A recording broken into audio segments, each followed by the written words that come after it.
आईचे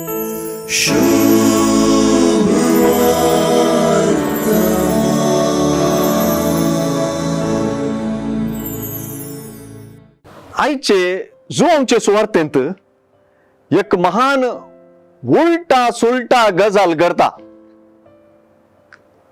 सुवार्ता जल्मात आवून कोरडो असलेल्या विषयी उलोवन ताचे कोरडेपण ताच्या पातकाक लागून गाय म्हणल्या सवालान सुरवात.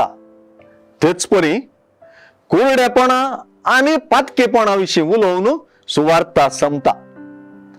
कोरडेपण आणि पातकीपण आयचे सुवार्तेच्या विषयाचो प्रमुख गांच. जेजू देवाचो पूत म्हणली गजाल आयचे सुवार्तेचे शिखर.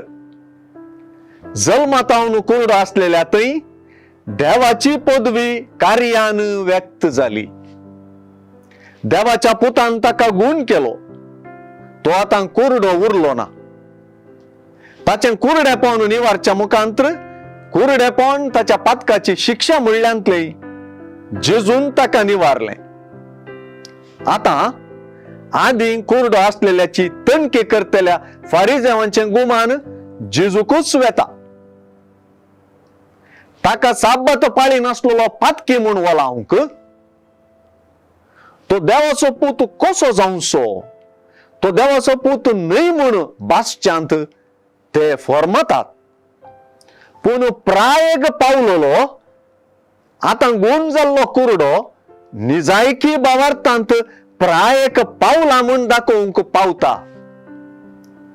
हो देवाचो पूत न्हय जाल्लो जाल्यार तो कितेंच करूंक सोगतो ना म्हूण वाद करूंक.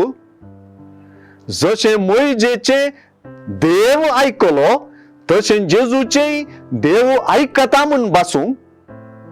हांव आदी कुरडो आसुल्लो पूण आता म्हाका दिसता म्हूण आपणातय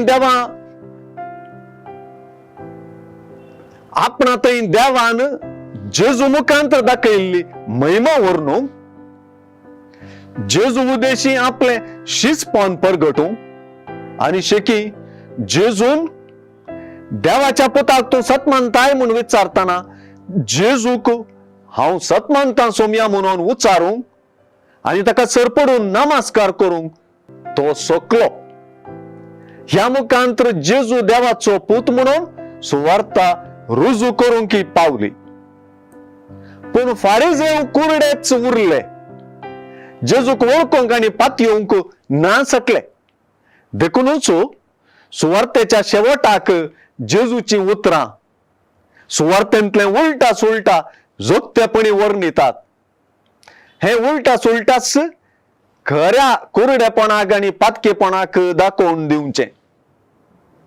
नितेचे फैसल दिवच्याक संवसारी आयिल्लो जेजू आपुणूच देवाचो पूत म्हूण परगटून म्हणालो, कुरड्यान दिश्ट मेळच्याक आनी दिश्ट आसलेल्यांनी कुरडे जावच्याक हांव आयलां.